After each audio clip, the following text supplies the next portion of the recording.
दर्शन नमस्ते, मेरो नयाँ भिडियोमा हजुरलाई स्वागत छ। म आज नयाँ तरिकाले चिया बनाउन गइरहेको छु। पिउन आउनुहोस् है सबैजना साथीभाइहरू।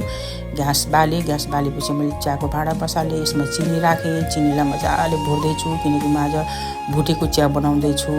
यसमा तेजपत्ता, दालचिनी, सुकमेल राखेर मजाले चलाउनुपर्छ।